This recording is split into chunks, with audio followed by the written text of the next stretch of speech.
ნელ-ნელა უკვე სამედიცინო საზოგადოების წარმომადგენლები ძალადობის წინააღმდეგ. ჩვენი დევიზი არის მუდმივად არაავნო და ჩვენ ბოლო პერიოდის განმავლობაში ვხედავთ მშვიდობიანი აქციის მონაწილეებს თუ როგორ არბევენ, სცემენ, მათ შორის მედიის წარმომადგენლებს, მათ შორის ჩვენ კოლეგებს სამწუხაროდ და ჩვენ კოლეგებს სცემენ და აპატიმრებენ მაშინ, როდესაც ისინი უწევენ ადამიანებს სამედიცინო საქმიანობას. მოვითხოვთ დღევანდელი მთავრობისგან, ვინც მართავს დღევანდელ სახელმწიფოს, რომ ექიმები იყვნენ ხელშეუხებლები, გარდა ექიმების აქციის მონაწილეები, მშვიდობიანი აქციის მონაწილეების უფლებები იყოს დაცული და არა მხოლოდ მათი უფლებები, არამედ მათი ჯანმრთელობა და სიცოცხლე იყოს დაცული. და თუ რაიმე ტიპის, ესე ვთქვათ, დარბევა მოხდება, ამ შემთხვევაში ექიმებს ჩვენ გქონდეს იმის საშუალება, რომ ჩვენი სამედიცინო საქმიანობით დავეხმაროთ მათ, გაუწიოთ პირველადი დახმარება. ამ დროს აქ წესით და რიგით უნდა იდგეს როგორც ამ სამედიცინო უნივერსიტეტის რექტორატი, ასევე ჯანდაცვის მინისტრი, ეგრეთ წოდებული და სამინისტრო, იმიტომ რომ სწორედ ჯანდაცვის სამინისტრო უნდა იცავდეს პირველ რიგში ადამიანის უფლებებს და მის ჯანმრთელობას, რაც დღესდღეობით სამწუხაროდ საქართველოში არ ხდება. რა თქმა უნდა, ექიმები აპროტესტებენ ძალადობას და მე მგონი, რომ პირველ რიგში ზუსტად ექიმებმა უნდა აპროტესტონ ძალადობა, იმიტომ რომ ეს მიუღებელია თან ესეთი სახით, რა სახითაც მიმდინარეობს ეს ძალადობა.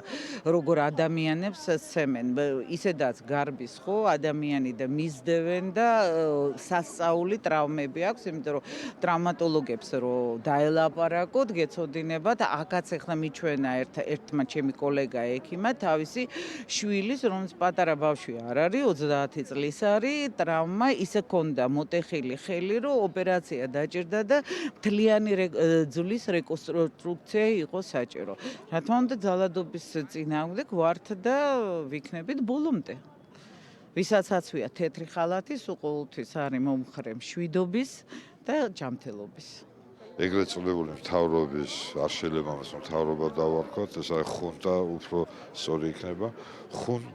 საქართველოს ხუნტის პოლიტიკას აპროტესტებს არა მარტო ექიმები, არამედ საზოგადოების ძალიან დიდი ნაწილი. და ეს უკვე ორი კვირა გრძელდება და სამწუხაროდ ალბათ არ გაჩერდება, იმიტომ რომ ამ მოძრაობას, ამ აქციებს სათავეში უდგას საქართველოს ახალგაზრდობა, ის თაობა, რომელმაც უნდა შექმნას საქართველოს მომავალი.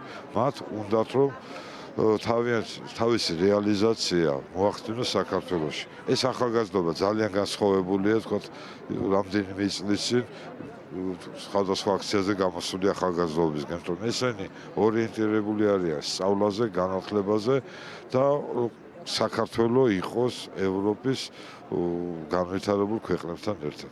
მეტომაც მათთვის რუსეთი წარმოუდგენელია, რუსეთი არ იციან და არც უნდათ რომ იცოდნენ როგორი იყო და რა იყო. მხოლოდ შეიძლება ამ ბოლო პერიოდში გადმოცემით კიდევ გაახსენოთ, იქამდე საერთოდ არ აინტერესებდათ. მეც, როგორც საქართველოს ერთ-ერთი მოქალაქე, ჩვეულებრივი, ვდგევარ ამ ახალგაზრდების მხარში, გვერდში არა მხარში და შეძლების და ყოველთვის მათთან ერთად ვიქნებით, რომ მათში ვხედავ მე საქართველოს მომავალს.